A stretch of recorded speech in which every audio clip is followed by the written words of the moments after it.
और वैसे तो बाबा मेरे को तेरे से भाड़ा लेने का कोई जरूरत है ही नहीं, लेकिन अगर मैं तेरे से भाड़ा नहीं लूंगा तो कल उठ के तू समझेगा कि मकान का मालिक तू है। वो कमरे को देखने का नहीं है, वो कमरा बंद ही रहने का।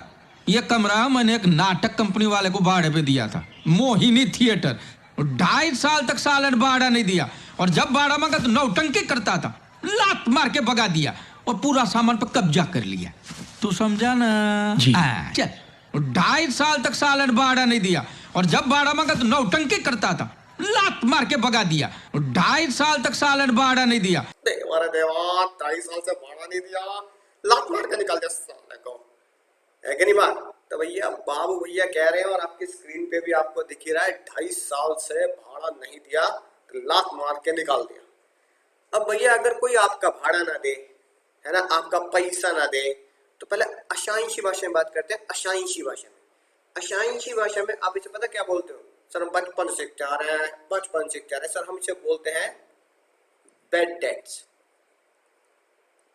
ठीक है मुन्ना, सर इसे बेड डेट बोलते हैं, बेड डेट। ये हो गया अकाउंटिंग टर्म कि भैया हम इसे बेड डेट बोलेंगे, बेड डेट बोलेंगे, राइट। लेकिन लेकिन Munna income tax department, finance minister साहब, भाई और बहनों, हम इसे बेड डेट ना बोलेंगे, क्या बोलेंगे मित्रों? मित्रों हम इसे बोलेंगे अनरियलाइज्ड रेंट, यानी कि एक ऐसा रेंट, एक ऐसा किराया जो अनरियलाइज रह गया, जो मुझे रियलाइज नहीं हुआ, मुझे मिला ही नहीं।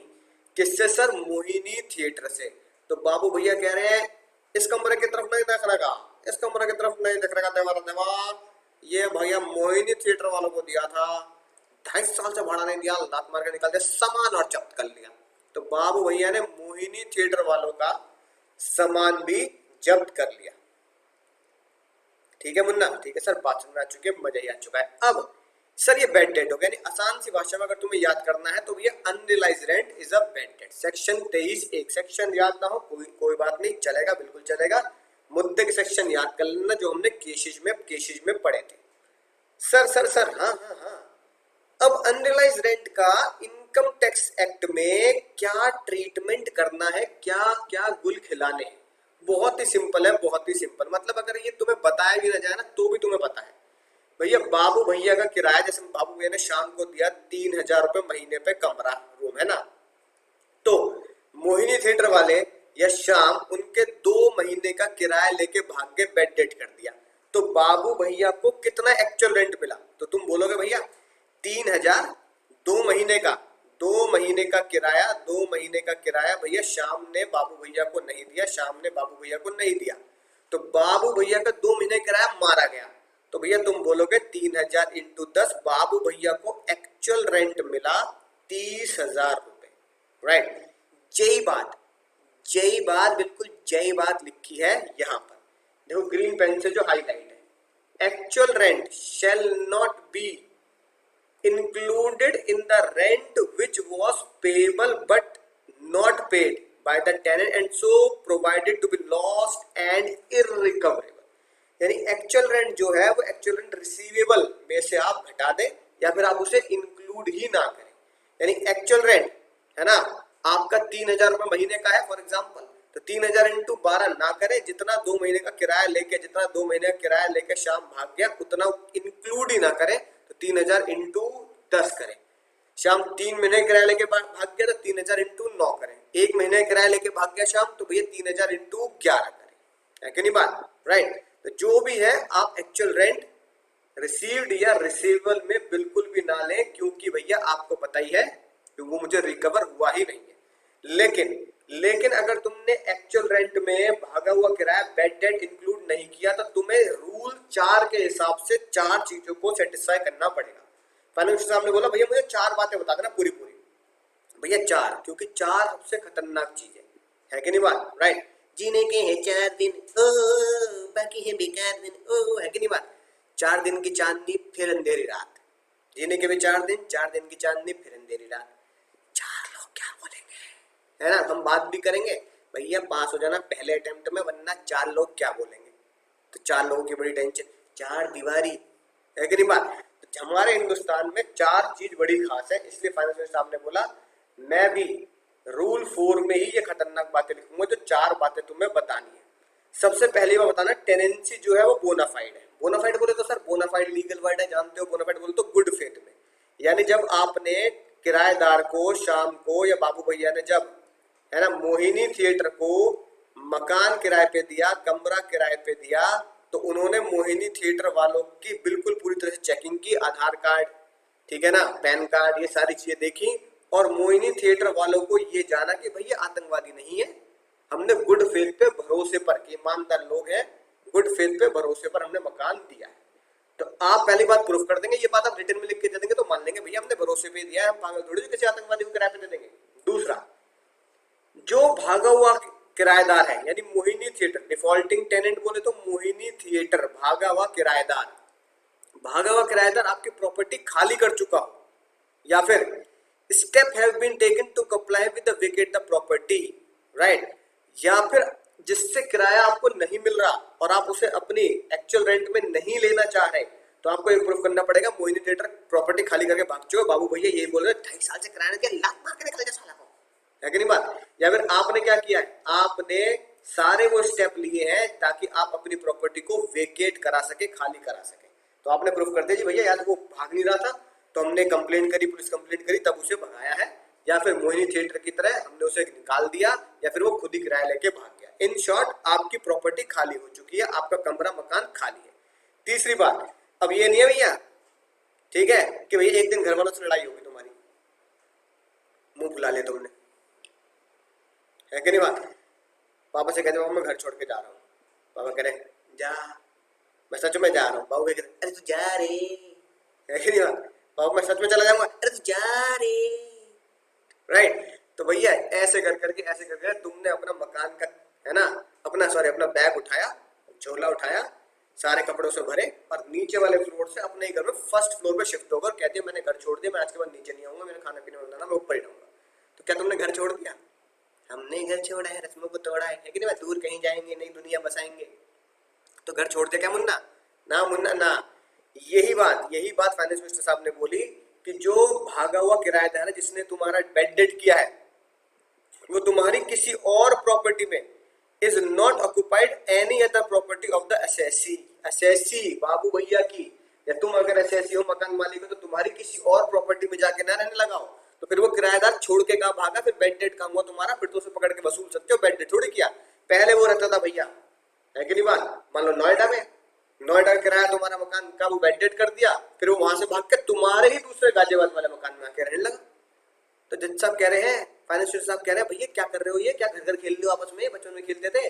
तो तीसरी बात जो फाइनेंस मिनिस्टर साहब ने बोली कि जो डिफॉल्टिंग टेनेंट है, मोहिनी थिएटर वाले, वो किसी और मकान में ना आके रहने लगे हो एसएससी के, यानी कि एसएससी बोले कि भैया वो मेरा मकान छोड़ के भाग गया, वो मेरे किसी भी मकान में नहीं रहते, राइट।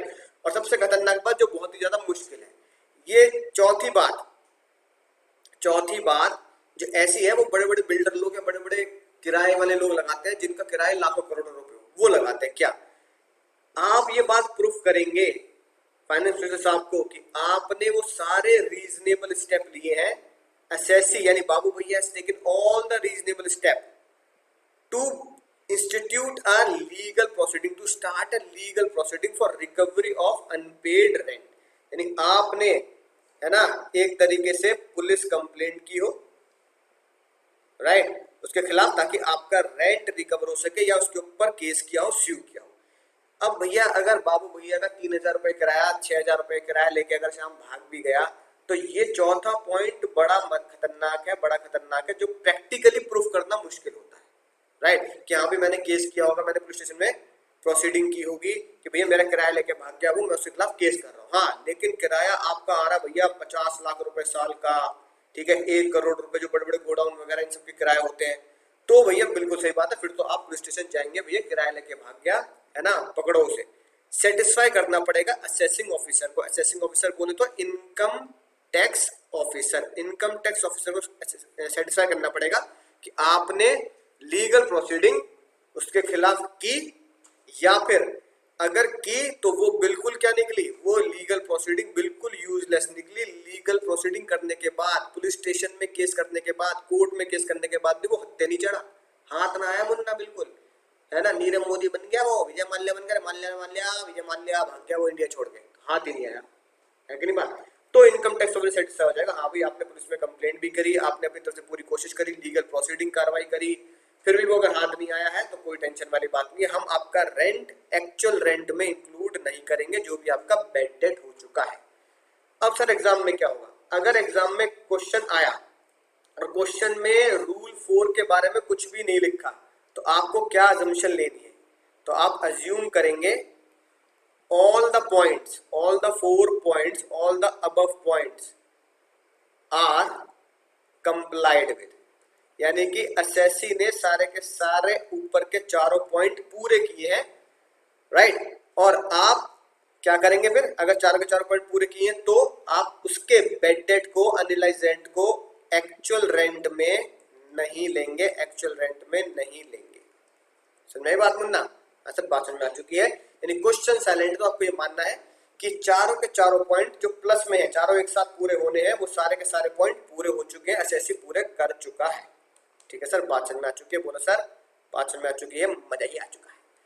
अब भैया कुछ सालों के बाद, सुनना ध्यान से, मान लो 5 साल के बाद, 10 साल बाद, इस फिल्म में आता नीचे लिखा हुआ 10 साल बाद, 10 साल बाद मोहिनी थिएटर वालों की अंतरात्मा, है ना, जागी, आत्मा जागी मोहिनी थिएटर वालों की, और मोहिनी थिएटर वालों के सपनों में भगवान आए ऊपर वाले। भगवान ने बोला, अरे मूर्ख, क्या मुंह दिखाएगा ऊपर आके, जब तेरे कर्मों का हिसाब किताब होगा ना तो तुझे नरक मिलेगी, जन्नत नहीं मिलेगी। मोहिनी थिएटर वाला, अरे प्रभु कैसी बात कर रहे हो, मेरी गलती क्या है, आज से 10 साल पहले तूने बाबू भैया का किराया मारा था, है कि नहीं बात, किराया नहीं दिया था, और फिर उसे वहां से निकलने के बाद आज तक वो बोझ तेरे सर पे है जो तेरे कर्मों को, है ना, झेलना पड़ेगा, तुझे भी भुगतना पड़ेगा।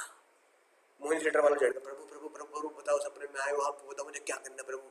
अरे मूर्ख, बिजली कड़की, अरे मूर्ख, क्या करना है, अपने पापों का प्रायश्चित कर, हिसाब चुकता कर, पैसा वापस लौटा। तो भैया मोहिनी थिएटर वाले, है ना, अंतरात्मा जब सपने में देखा भैया अब तो पैसा वापस लौटा देते, सही बात है, मोहिनी थिएटर वाले पहुंचे 10 साल के बाद, और सारा का सारा पैसा, सारा का सारा पैसा जो भी उनका बनता है, मान लो 3000 रुपए, है कि नहीं बात, राइट, इनटू 2.5 साल का किराया, 2.5 साल का किराया बोले तो सर 30 महीने का, है ना, 30, राइट, 90,000 रुपए वापस, मान लो 90,000 रुपए का उनका क्या था, बकाया किराया था। तो 10 साल के बाद मोहिनी थिएटर क्या किया, पे किया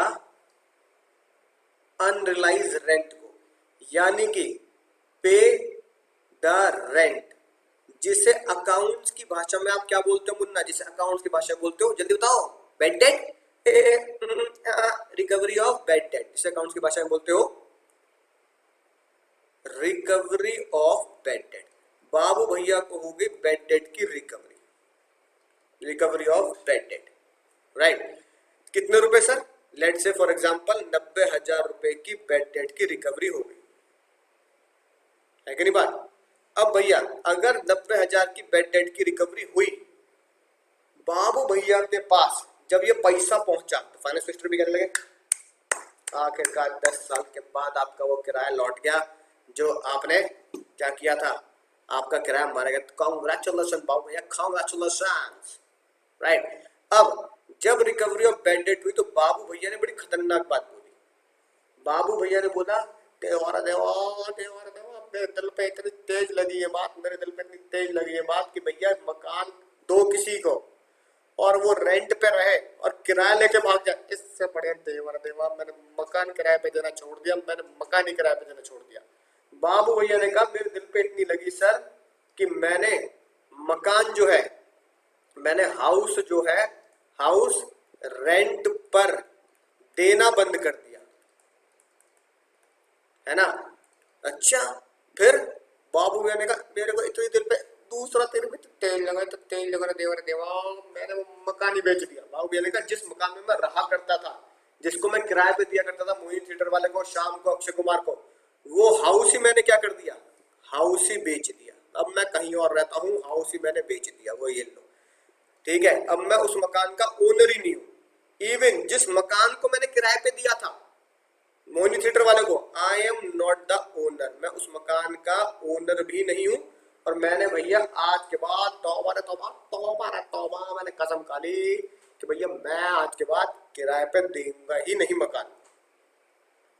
फाइनेंशियल करे उरी दादा, ओ बेटा जी, ओ बाबू जी, किस्मत की हवा कभी गरम कभी नरम, ये क्या कर दिया।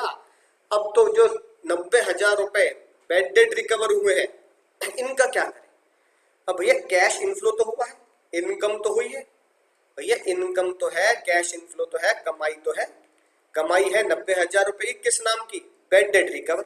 तो बहुत सारे लोगों ने मजेदार बातें बोली, बहुत सारे लोगों ने बोला सर ये बेड डेट रिकवर है ना, अब बाबू भैया उस मकान के मालिक तो है नहीं, अब मकान के मालिक नहीं है पर बेड डेट रिकवर हो गया, अनरियलाइज रेंट रिकवर हो चुका है, अनरियलाइज रेंट रिकवर हो चुका है, बाबू भैया मकान के मालिक नहीं है तो अदर सोर्स मिले, जब टैक्स तो देना पड़ेगा, देखो देखो वो ना टैक्स तो देना पड़ेगा, तो अदर सोर्स में ले जाके टैक्स कर देते हैं। कुछ लोग कह रहे हैं भैया अदर सोर्स में क्यों ले जा रहे हो, सैलरी में, बस सैलरी कैसे कमा लोगे, एम्प्लॉयर एम्प्लॉय का रिश्ता थोड़ी है, बिजनेस तो है नहीं बाबू भैया, ये बिजनेस भी नहीं है, कैपिटल गेन में भी ना आ सकते हो भैया, कैपिटल गेन में भी ना आ सकते हो, क्यों ना आ सकते हो, क्योंकि एसेट बेचनी पड़ेगी कैपिटल गेन के लिए, तो भैया फिर हाउस प्रॉपर्टी में ले जाओ। अब लड़ाई झगड़ा छिड़ गया किसका, अदर सोर्स और हाउस प्रॉपर्टी के बीच में कि unrealise rent, recovery of unrealise rent, bed date recover किस हेड में जाएगा। सर तो चुनना पड़ेगा, खोपड़ी तो दीवार में लगानी पड़ेगी, राइट। तो जब ये बात फाइनेंस मिनिस्टर साहब संसद भवन तक पहुंची, सरकार दुहाई हो दुहाई हो, क्या हुआ क्या हुआ मूर्ख क्या हुआ, संसद भवन तक पहुंच गए, सरकार ऐसे ऐसे ऐसे ऐसे हो गया, ऐसे ऐसे ऐसे हो गया, बताओ एचपी या अदर सोर्स। तो फाइनेंस मिनिस्टर साहब ने बोला अगर किसी का बेड डेट रिकवर हुआ है मुन्ना, अगर किसी का बेड डेट रिकवर हुआ है तो पहले उसके पुराने कर्मों में झांकना पड़ेगा, पुरानी सभ्यताओं में जाना पड़ेगा, 10 साल पहले कूदना पड़ेगा। 10 साल पहले जब हेरा फेरी आई तो बाबू भैया का जो मकान का किराया बेड डेट हुआ था, जो एक्चुअल में बेड डेट हुआ था, उसका ट्रीटमेंट हमने कहाँ किया था सर, बेड डेट जो हुआ था हमने वो हाउस प्रॉपर्टी हेड में उसका ट्रीटमेंट किया था, एक्चुअल रेंट में उसे इंक्लूड नहीं किया था, एक्चुअल रेंट में नहीं लिया था, एक्चुअल रेंट में नहीं लिया, राइट। मान लो 2 महीने का बेड डेट फॉर एग्जांपल, तो एक्चुअल रेंट 30,000 इंटू 10 लिया। जब तो फाइनेंस साहब ने बोला मुन्ना जब पुराने कर्म बेड डेट जिसे हाउस प्रॉपर्टी में एक्चुअल रेंट में नहीं लिया गया, तो नए कर्मों का हिसाब किताब भी उसी हेड में करना पड़ेगा, नए कर्मों का हिसाब किताब भी उसी हेड में करना पड़ेगा, चाहे कुछ भी हो जाए। तो जो नए कर्म है जिसे हमने क्या बोला, रिकवरी ऑफ बेड डेट या रिकवरी ऑफ अनरियलाइज रेंट, जो भैया तुम्हारे नए कर्म है, recovery of bed date, recovery of unrealise rent, उसको भी हम अदर सोर्स में टैक्सेबल करेंगे ना, उसको भी हम टैक्सेबल करेंगे हाउस प्रॉपर्टी हेड के अंदर। यानी कि पुराने कर्मों की सजा भी, पुराने कर्मों के फल भी उसी हेड में भुगतने पड़ेंगे जो पुराने कर्म थे। इवन बाबू भैया is not the owner, even Babu भैया is not the owner of that house, still income from that house shall be taxable in house property. चाहे बाबू भैया उस घर के अब ओनर ना रहे हो, स्टिल तब भी उसकी इनकम हाउस प्रॉपर्टी हेड में मानी जाएगी, चाहे बाबू भैया ओनर ना हो तो भी हाउस प्रॉपर्टी का हेड खोलना पड़ेगा और टैक्स देना पड़ेगा। बाबू भैया अरे देवा बाबू भैया आ गए, बाबू भैया कहने लगे बहुत बढ़िया बात है सर, मजे आ गया, कोई दिक्कत वाली बात नहीं, मैं घर का मालिक नहीं हूँ, मेरे पास घर भी नहीं है, ठीक है, मैं ये बात समझ चुका हूँ। सर एक चीज और बता दो, अब मैं फॉर्मेट तो बनाऊंगा, अब आपने कह दिया हाउस प्रॉपर्टी का हेड खोलना पड़ेगा, बेड डेट रिकवर हुए, भैया बेड डेट क्या हुए, रिकवर हुए, है ना। अब इसका हाउस प्रॉपर्टी का हेड तो खोलना पड़ेगा। अब हाउस प्रॉपर्टी का हेड जब खोला तो पहले लिखा मैंने GAB minus municipal tax paid by owner, फिर क्या बच गया सर, एनएवी, फिर एनएवी में से क्या घटाया सर, 30% ऑफ एनएवी, यानी सेक्शन 24 मुन्ना, सेक्शन 24 घटाया, राइट, और इंटरेस्ट ऑन हाउस लोन, और फिर ये मेरा आ गया, क्या आ गया sir, income under that house property, ये मेरा हाउस प्रॉपर्टी का आंसर आ गया। अब ये जो 90,000 रुपए हमें मिले बेड डेट रिकवर के मुन्ना, ये जो 90,000 रुपए मिले बेड डेट रिकवर के, ये बेड डेट रिकवर 90,000 रुपए कहाँ डाले जाए, चाहे बाबू भैया मकान के मालिक हो या ना हो। अगर बाबू भैया मकान के मालिक हैं तो कहाँ डाले जाए? किराया आ रहा है तो ये एक्स्ट्रा किराया जो पुराना रिकवर होगा तो कहाँ डाला जाए? लोगों ने बोला जीएवी में डाल दो, जीएवी में एक्चुअल रेंट में डाल दो।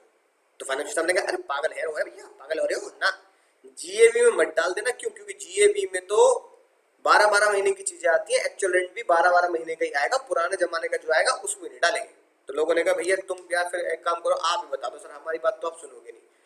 तो फाइनेंशियल स्टाफ ने बोला जो आपका आंसर आएगा ना, आंसर जो आपका आंसर आएगा उसमें ऐड कर देंगे। क्या सर? उसमें ऐड कर दो बेड डेट रिकवर, यानी कि recovery of unrealised rent, recovery of unrealised rent, recovery of unrealised rent, यानी बेड डेट रिकवर, राइट। इसे अकाउंट की भाषा में क्या बोलेंगे? Bed date recover. पर एग्जाम में रिकवरी ऑफ अनरियलाइज्ड रेंट ही लिखना है, plus bed date recover, bed date recover उसमें ऐड कर दो। ठीक है सर, बात समझ में आ चुकी है, मजा ही आ चुका है। अब बाबू भैया बहुत छात्र दिमाग के, दिमाग तो बहुत है, खोपड़ी तोड़ साले का, खोपड़ी तोड़, है कि नहीं बात? बाबू भैया ने बोला सर एक बात मुझे बताओ, सुनना ध्यान से मुन्ना, अगर मैं ये recovery of unrealised rent sir यहाँ ऐड करता, सर एक बार मेरी बात सुन लो, उसके बाद जो आप बोलोगे मान लूंगा, यहाँ ऐड करता कितने रुपए सर? 90,000 रुपए यहाँ ऐड करता। म्युनिसिपल टैक्स मान लिया कोई नहीं है, ठीक है सर जी। जीएवी मान लो ऐड करके जीएवी 90,000 ही आती, बस कोई दिक्कत नहीं है। फिर रेंटल वैल्यू, म्युनिसिपल वैल्यू बेचारे हायर करके 90,000 ही आती। एनएवी मेरी 90,000 आती, ठीक है सर। मेरा कोई ब्याज नहीं है तो इंटरेस्ट मेरा माइनस, इंटरेस्ट मेरा निल हो जाता। जब मैं 30% ऑफ एनएवी निकालता सर, जब मैं 30% ऑफ एनएवी निकालता तो वो तो डिडक्शन मिलनी ही मिलनी है, इसमें क्या दिक्कत है? वो डिडक्शन मिलनी है, वो तो फॉर्मेट के हिसाब से मिलनी है। तो मैं यहाँ लिखता सर 90,000 इंटू 30%, तो मेरा 27,000 की मुझे यहाँ पे डिडक्शन मिलती, और मेरा आंसर जो आता मुन्ना, आंसर आता यहाँ पे मेरा सर 90,000 माइनस 27,000, सर मेरा आंसर आता 63,000। ये चक्कर को है भैया, ये क्या चक्कर है सर? अगर मेरा आंसर 63,000 आता और आपने बोला एंड में ऐड कर दे 90,000, तो भैया आंसर में अगर मैं 90,000 ऐड करूंगा, राइट, तो मेरा तो 90,000 पे क्या लगेगा? 90,000 पर टैक्स देना पड़ेगा मुझे। और अगर मैं जीएवी में ऐड करता यही 90,000, तो 27,000 की मुझे क्या मिलती? 30% रिडक्शन मिलती, तो 90,000 की जगह मुझे टैक्स देना पड़ता 63,000। ये क्या है? देवा पागल समझेगा, खोपड़ी तोड़ेगा, पागल समझेगा। मार साले का खोपड़ी तोड़ साले का, मेरा खोपड़ी तोड़। अरे तो फाइनेंस मिनिस्टर के दिल में लगा, अरे अरे अरे बाबू भैया गुस्सा नहीं करने का। सुनो, समझ गया बात, समझ गया आपकी, बिल्कुल सही लॉजिक लगाया। तो फाइनेंस मिनिस्टर साहब ने बोला सर यहाँ हटाओ 90,000, 30% रिडक्शन का ही तो झोल है, तो जो भी रिकवरी हुई है वो ऊपर ऐड नहीं करेंगे। पर देखो जो हमने एक बार लिखते एक बार अपन ने कमिटमेंट कर दी, मैं अपने आप के नहीं चलता, मैंने एक बार कह दी आंसर में ऐड करना है तो आंसर में ऐड करना है, तो जो आंसर में ऐड करना है उसमें से 30% माइनस कर देंगे। ठीक है मुन्ना? अब यहाँ रिकवरी ऑफ अनरियलाइज्ड रेंट कितनी आई सर आपकी? 90,000 आई, उसमें से 30% माइनस कर दो। अब कितना ऐड करोगे आंसर में? अब 63,000 ही तो ऐड होगा सर। अब तो खुश हो गए? अगर ऐसे होता तो भी 63 आता, और ऐसे हो रहा है तो भी 63 आ रहा है। अब बाबू भैया बिल्कुल खुश हो गए, सर बिल्कुल सही बात है सर, बात समझ में आ चुकी है, मजा ही आ चुका है, राइट। अब कई बार क्या होता है, ये तो बाबू भैया फुल्ली सेटिस्फाई आंसर में ऐड हो गए सर, बेड डेट रिकवर। अब कई बार क्या होता है प्रैक्टिकल लाइफ में, जो आम आदमी होता है या जो हम लोग होते हैं उनके साथ नहीं होता ऐसा। प्रैक्टिकली लाइफ में सरकार ऐसा कर देती है, गवर्नमेंट कभी कभी है ना खुश हो जाती है तो कर देती है। गवर्नमेंट ने बोला कि भाई जिसका मकान हमने किराए पे ले रखा है, जिसकी बिल्डिंग हमने किराए पे ले रखी है, ठीक है, राइट, उसका रेंट हम खुद बढ़ा देते हैं। अब मान लो बाबू भैया की जो बिल्डिंग है, बाबू भैया का जो घर है, बाबू भैया ने उसे रेंट पर दिया है। किसको सर? रेंट पर दिया है सरकार को, मान लो 3,000 रुपए महीना पर, राइट। कई सालों से 3,000 चला रहा है। बाबू भैया ने सरकार के पास बहुत ज्यादा रिक्वेस्ट करी, सर अरे माई बाप सुन लो सर, 3 साल हो गए, इतने साल हो गए, 3 साल से चला रहा है सर, बहुत ही दिक्कत हो रही है, 3,000 रुपए, हमारा देवा पैसा बढ़ा दो थोड़ा। तो सरकार ने पता क्या बोला? सरकार ने बोला चलो बाबू भैया हमने तुम्हारी रिक्वेस्ट मान ली, हम ये किराया 3,000 से बढ़ाकर सीधा 5,000 कर देते हैं। और वो भी जो तुम्हारा केस चल रहा है ना इतने सालों से हमारे ऊपर, या जो तुम्हारी रिक्वेस्ट की पेंडिंग पड़ी है हमारे ऊपर, वो भी जो 3,000 रुपए है, वो भी मुन्ना है ना, 3,000 रुपए का जो किराया है वो 5,000 रुपए कर रहे हैं, वो भी मुन्ना इस साल का नहीं, पिछले 3 साल पहले से, यानी कि 3 साल पहले से रिट्रोस्पेक्टिव इफेक्ट इसे बोलते हैं, रिट्रोस्पेक्टिव एरियर दे देंगे हम आपको, है ना, पहले से इंक्रीज कर दिया, 3 साल पहले से इंक्रीज कर दिया। आम आदमी के साथ ऐसे कब हो सकता है? आम आदमी के साथ ऐसा हो सकता है जब एक आम आदमी ने कोर्ट में केस कर रखा हो कि भैया किराया नहीं बढ़ा रहे, किराया नहीं बढ़ा रहे, किराया नहीं बढ़ा रहे, और ना मकान खाली कर रहे, तो कोर्ट केस जीत गया कोई आम आदमी, तो जज ने कह दिया, जज साहब ने कह दिया भैया किराया बढ़ना चाहिए था, किस साल से? इस साल से नहीं, पिछले 3 साल पहले से। अब भैया मान लो जो इस साल का किराया, इस साल का, अब बाबू भैया को इस साल का जो किराया मिलेगा वो तो मिलेगा सरकार से 5,000 इंटू 12। की बात समझ में आ गई? हाँ सर की बात समझ में आ गई। अब इससे पिछले जो 2 साल थे, इससे पिछले 2 साल से, पिछले 2 साल है ना, पिछले 2 साल से किराया कितना आ रहा था सर? किराया आ रहा था 3,000 इंटू 12, राइट, 3,000 इंटू 24 कर दो, चलो, है ना, 3,000 इंटू 24। अब किराया उनका पिछले 2 साल पहले से बढ़ा के ही रिट्रोस्पेक्टिव क्या कर दिया गया? रिट्रोस्पेक्टिव बढ़ा दिया गया और कह दिया गया पिछले 2 साल पहले से ही किराया तुम्हारा कितना कर दिया गया है? 3,000 नहीं, 5,000। अब बाबू भैया खुश हो गए, कह रहे भाई देख इस साल का तो 5,000 इंटू 12, देवा पैसा होगा, देवा पैसा होगा, इस साल का तो किराया आ गया। पिछले 2 साल का किराया 3,000 इंटू 24 प्राप्त हो चुका है ना, 3,000 इंटू 24, 72,000 रुपए मिल चुके हैं, 72,000 रुपए रिसीव्ड है, प्राप्त है, कोई टेंशन वाली बात नहीं है, राइट। अगर केस चल रहा है तो आम आदमी बोलेगा जज साहब 72,000 रुपए तो मिल गए। अब जो किराया पिछले 2 साल से बढ़ा है उसका एरियर दो, तो जज साहब ने कहा मुन्ना एरियर दो, सरकार ने बोला एरियर मिलेगा, बाबू भैया आपको एरियर मिलेगा, एरियर ऑफ रेंट मिलेगा आपको, एरियर ऑफ रेंट मिलेगा। एरियर ऑफ रेंट कितना है कि 2 साल पहले से ही किराया 5,000 हो जाना चाहिए था, 2 साल पहले से ही, 3 साल पहले से ही किराया 5,000 हो जाना चाहिए था, 3 साल पहले से ही किराया 5,000 हो जाना चाहिए था, जिसमें से 3,000 तो मिल गया, 2,000 अब मिलेगा एरियर, क्योंकि 5,000 हो जाना चाहिए था, 3,000 ही मिला है तो 2,000 और मिलेगा, तो एरियर मिलेगा मुन्ना 2,000 इंटू 24, राइट। एरियर कितना मिलेगा? 2,000 इंटू 24, तो एरियर मिलेगा 48,000।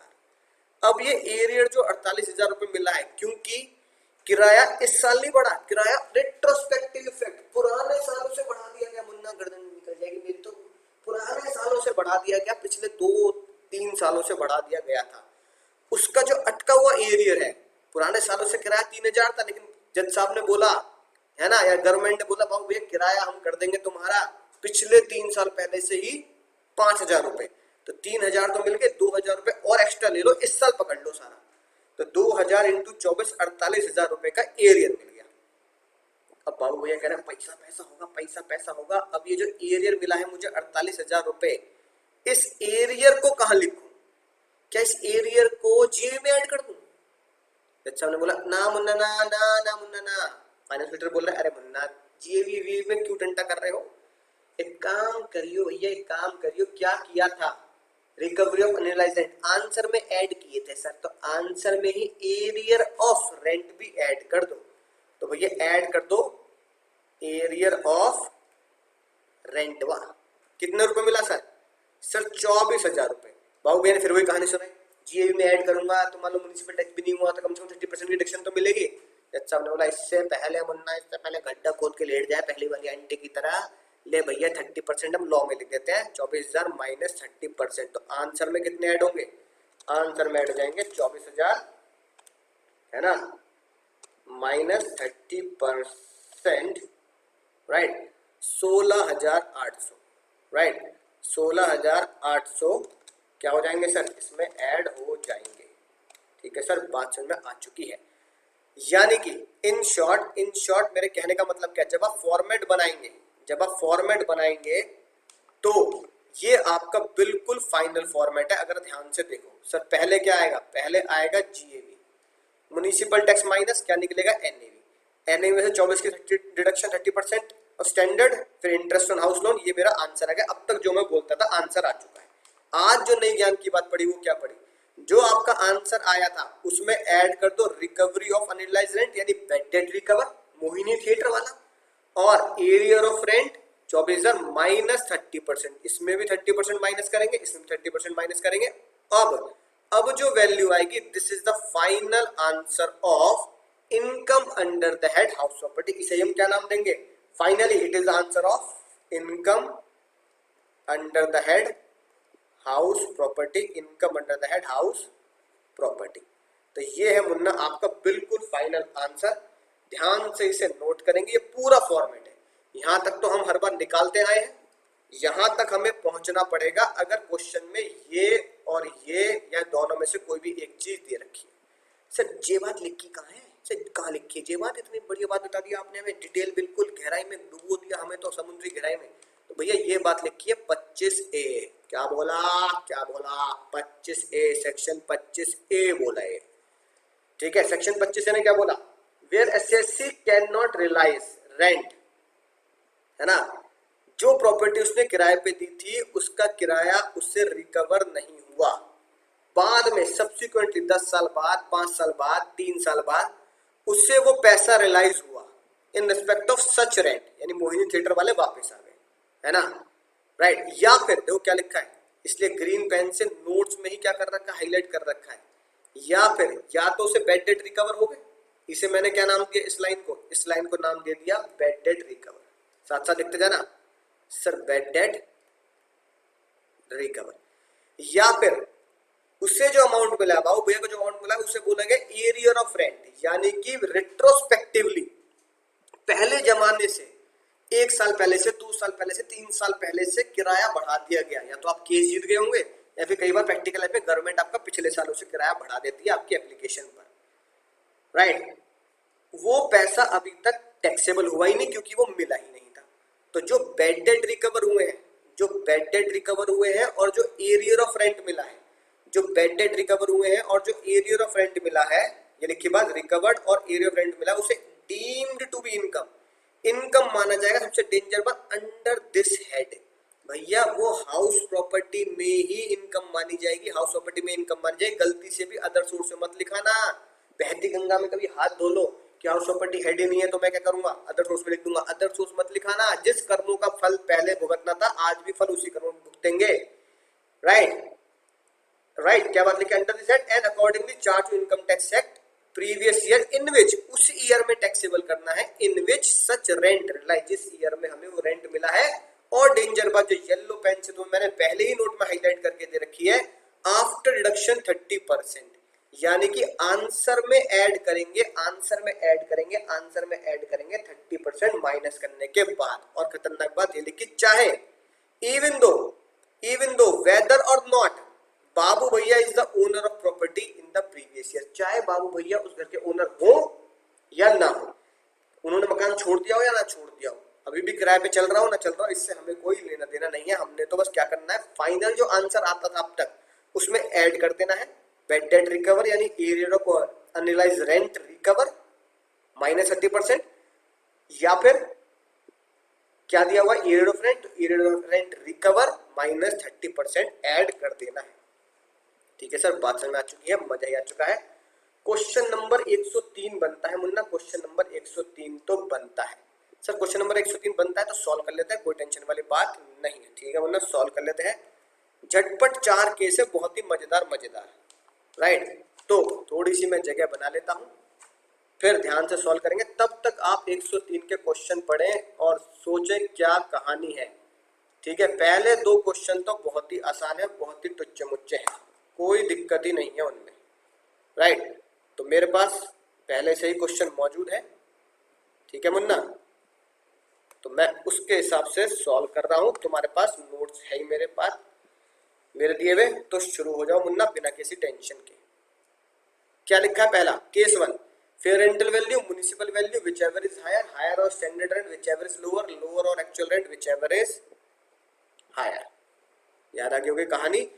केस 1 कह रहा है सर कंप्यूटर जीएवी, सिर्फ जीएवी निकालना है और कुछ निकालना मुन्ना, जीएवी निकालना बस, कैलकुलेट जीएवी, दिमाग ज्यादा लगाना नहीं है, नीचे तक पहुंचना नहीं है।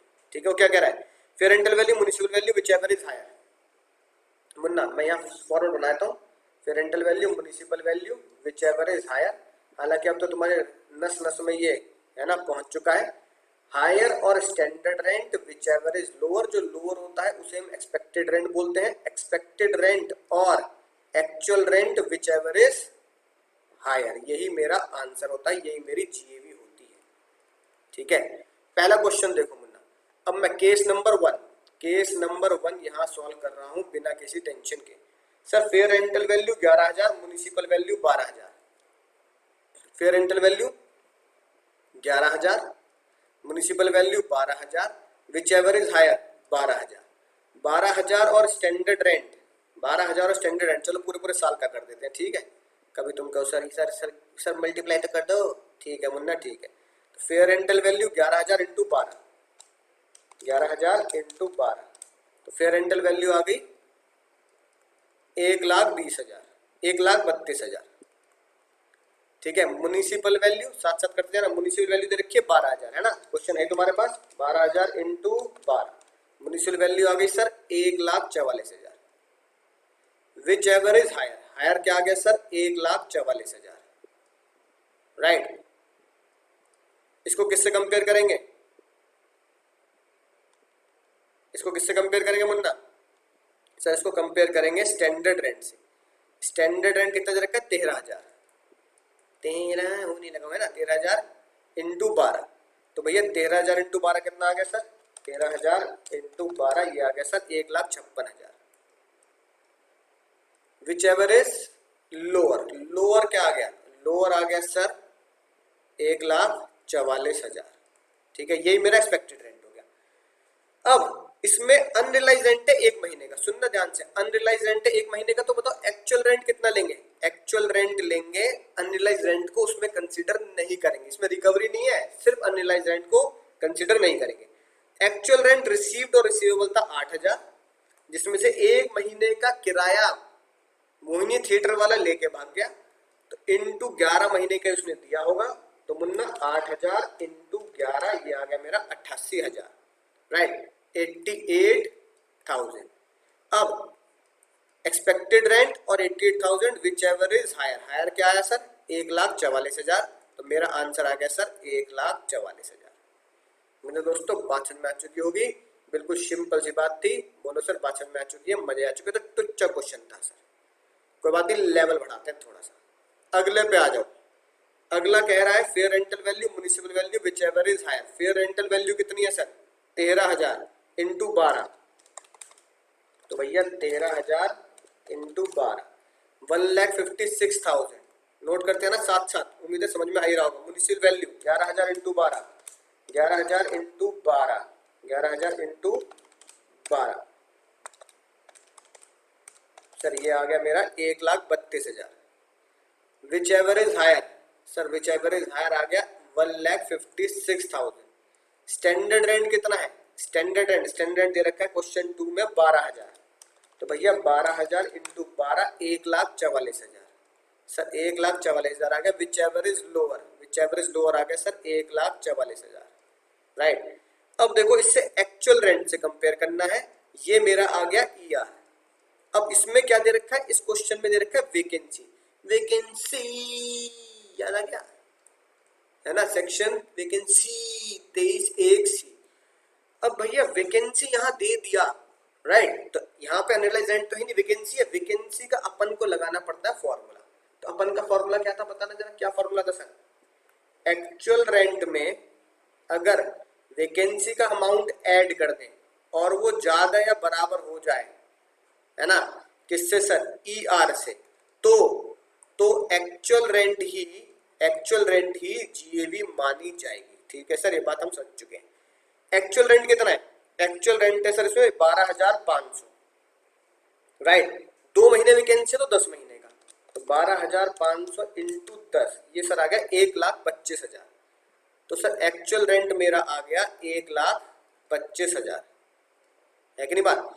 वैकेंसी कितने महीने रही उसकी जिंदगी में, उसकी जिंदगी में वैकेंसी रही रोती हुई बेचारी 2 महीने, तो 12, अगर 2 महीने उसकी जिंदगी में वैकेंसी ना होती तो और कितने कमा लेता सर, तो 12,500 इंटू 2 महीने और कमा लेता, 25,000 और कमा लेता। तो टोटल कितने कमा लेता? तो टोटल कमा लेता sir 1,25,000 plus 25,000 1.5 lakh. Total sir वो कमा लेता 1.5 लाख रुपया। ठीक है सर, बात समझ में आ चुकी है।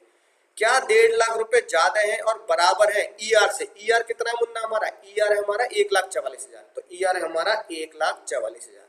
अब सोचो, क्या 1.5 लाख रुपए ईआर से ज्यादा है?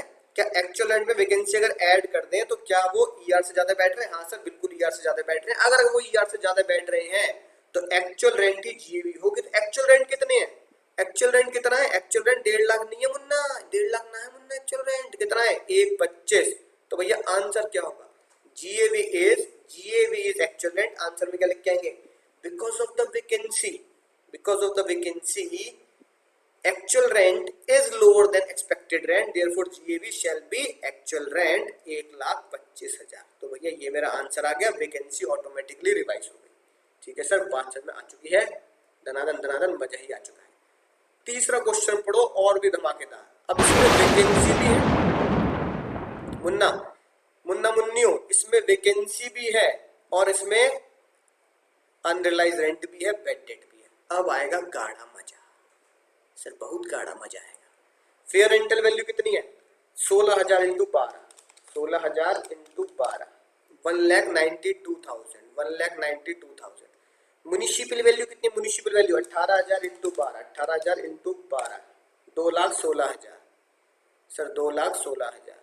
Which ever is higher, 2,16,000, whichever is higher 2,16,000। Standard rent कितना है? स्टैंडर्ड रेंट दे रखा है sir 17,000, 17,000 into 12, 2,04,000। Whichever is lower क्या है sir? 2,04,000। Whichever is lower है 2,04,000। यही मेरा ईआर बनता है, एक्सपेक्टेड रेंट बनता है, राइट। अब इसमें क्योंकि वैकेंसी भी डाल रखी है तो भैया जैसा मैंने समझाया एग्जाम में तो वो स्टेटमेंट लिख के आनी है। फिलहाल हम सॉल्व कर लेंगे किससे? फॉर्मूले से। एक्चुअल रेंट में वैकेंसी का अमाउंट ऐड कर दो। पहले मुझे बताओ एक्चुअल रेंट मिला कितना? सोच कर समझ कर जवाब देना, वरना झपाड़े लगाऊंगा तुम्हारे। सोच कर समझ कर जवाब दो। उसका एक्चुअल रेंट, उसका जो रेंट रिसीव और रिसीवेबल था वो 17,000 था सर, तो सर 17,000 तो ये हो गया। इंट्यू सर वैकेंसी का अमाउंट ऐड करना है, वो बात की बात है। एक्चुअल रेंट उसे मिला कितना? सर 3 महीने तो वैकेंसी रही, तो 3 महीने तो उसे किराया आया नहीं। 1 महीने का किराया मोहिनी थिएटर वाला लेके भग गया, 1 महीने का किराया मोहिनी थिएटर वाला लेके भग लिया भैया। अब वो भग लिया तो 1 महीने का वो किराया नहीं मिला। तो 12 महीने में से मुन्ना 12 महीने में से किराया मिला ही कितना? 8 महीने। तो भैया एक्चुअल रेंट कितना आएगा? 17,000 इंटू 8। गलती मत कर देना एग्जाम में जरा सी भी। 17,000 इंटू 8 ये आ गया सर 1,36,000, 1,36,000। इसमें वैकेंसी का अमाउंट ऐड कर दें, इसमें मुन्ना मुन्नियो वैकेंसी का अमाउंट ऐड कर दे। वैकेंसी कितने महीने थी? 1 महीने अनरियलाइज था, वैकेंसी 3 महीने थी, तो 3 महीने का अमाउंट ऐड कर दें। तो 3 महीने कितना हुआ सर? 17,000 इंटू 3, ये हुआ सर 51,000 रुपए। 51,000 रुपए हमने ऐड कर दिए, तो 1,36,000 प्लस 51,000 रुपए है ना, प्लस 1,36,000 प्लस 51,000 रुपए, टोटल हो गया 187, 187,000, 187,000। ईआर कितना है? ईआर कितना है सर? ईआर है हमारा 2,04,000। अब सुनना ध्यान से, क्या बात मैंने बोली? अगर एक्चुअल रेंट और वैकेंसी मिलाकर ईआर से ज्यादा या बराबर हो जाती है, ईआर से ज्यादा या बराबर हो जाती है, ईआर से ज्यादा या बराबर हो जाती है, तो एक्चुअल रेंट को जीवी दे देंगे। एक्चुअल रेंट और वैकेंसी मिलाकर 187 है, जो ईआर से ज्यादा नहीं है, जो ईआर से ज्यादा नहीं है। अगर ये ईआर से ज्यादा नहीं है तो फिर एक्चुअल रेंट नहीं, ईआर ही क्या बनेगी? जीएवी बनेगी। तो ईआर ही जीएवी बनेगी। तो क्या लिखोगे? एज ड्यू टू वैकेंसी,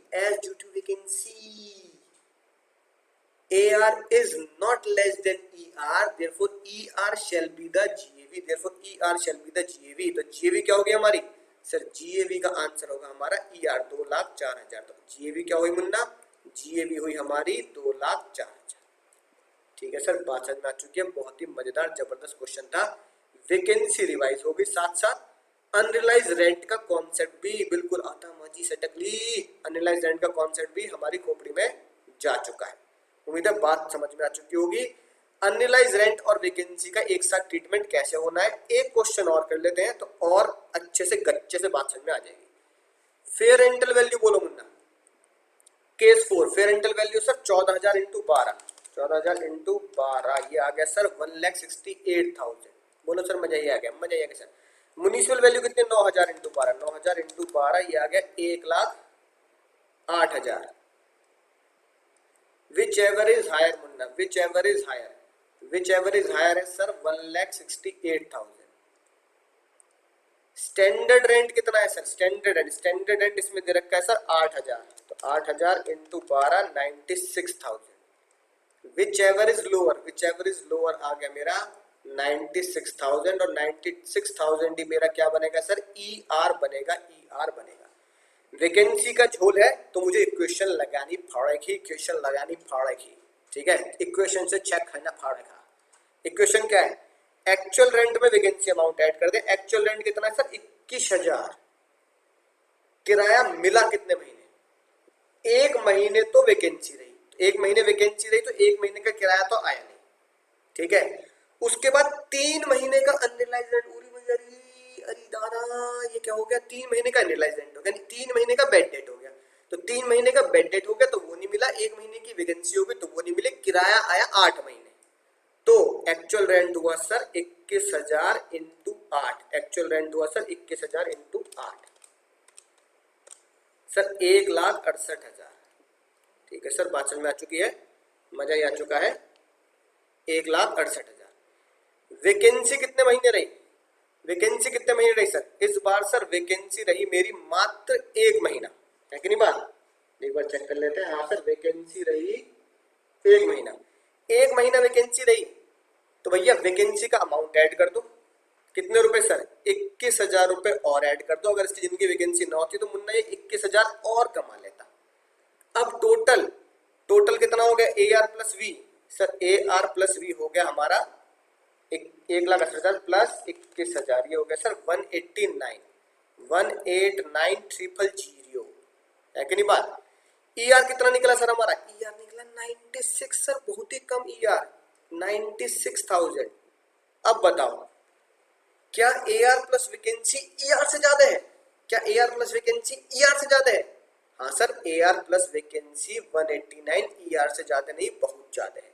अगर ये ज्यादा है तो एक्चुअल रेंट ही GAV बनेगी, अगर ये ज्यादा है तो एक्चुअल रेंट ही GAV बनेगी। एक्चुअल रेंट कितना है, एक्चुअल रेंट है मुन्ना 168, एक्चुअल रेंट कितना है मुन्ना 1,68,000, तो GAV क्या बनेगी हमारी सर, GAV बनेगी हमारी 1,68,000, 1,68,000। बोलो सर बात समझ में आ चुकी है, मजा ही आ चुका है। GAV इज 1,68,000, चारों आंसर आपके मैच कर चुके हैं। अगर एक बात आप देखो, अगर एक बात आप गौर से देखो, गहराई से देखो, तो अगर इसकी जिंदगी में वैकेंसी आ भी गई, अगर इसकी जिंदगी में वैकेंसी आ भी गई है ना, 21,000 रुपए इसकी जिंदगी में अगर वैकेंसी आ भी गई और इसकी वैकेंसी में ऐड भी ना करते आप, तो भी ये 1,68 कमा रहा है। अगर आप इसकी जिंदगी में वैकेंसी को ऐड ना करो वापस, तो भी ये 168 कमा रहा है। और 168 तो तब भी क्या है ER से ज्यादा है। तो इसकी जिंदगी में वैकेंसी आए तो भी ये ER से जीत रहा है, इसकी जिंदगी में वैकेंसी ना आए तो भी ये ER से जीत रहा है। कोई टेंशन वाली बात है नहीं इस क्वेश्चन में, राइट। इसलिए वैकेंसी वाले पॉइंट में लिखा है कि अगर ऐसा है कि ये बेचारा ER से जीत ही रहा है, वैकेंसी इसकी जिंदगी में है तो भी ये ER से जीत रहा है, वैकेंसी इसकी जिंदगी में है तो भी ये ER से जीत रहा है, वैकेंसी का अमाउंट ऐड किए बिना, तो आप इसको ऐसे भी लिख सकते हो, ठीक है। ER और actual rent 1,68,000, whichever is higher, answer 1,68,000। ये बात है ना 23C में लिखी है कि भैया अगर आप वैकेंसी को ऐड किए बिना जीत रहे हैं, अगर आप वैकेंसी को ऐड किए बिना ही जीत रहे हैं, 168 आ रहा है जो 96 से ज्यादा है, वैकेंसी को ऐड किए बिना ही जीत रहे हैं, तो आप ER और actual rent whichever is higher भी लिख सकते हैं। उम्मीद है बात समझ में आ चुकी होगी, राइट। अन्यथा जैसा मैंने आपको इक्वेशन में बताया है, इक्वेशन के टाइप पे सॉल्व करके आएंगे, एग्जाम में कभी गलत नहीं होगा। तो उम्मीद है दोस्तों 2.5 साल से भाड़ा नहीं दिया साले ने, टक मार के निकाल दिया। राइट, तो उम्मीद है बात समझ में आ चुकी होगी भाड़े का क्या चक्कर था, अनरियलाइज्ड रेंट का क्या चक्कर था, रिकवरी ऑफ अनरियलाइज्ड रेंट का क्या चक्कर है।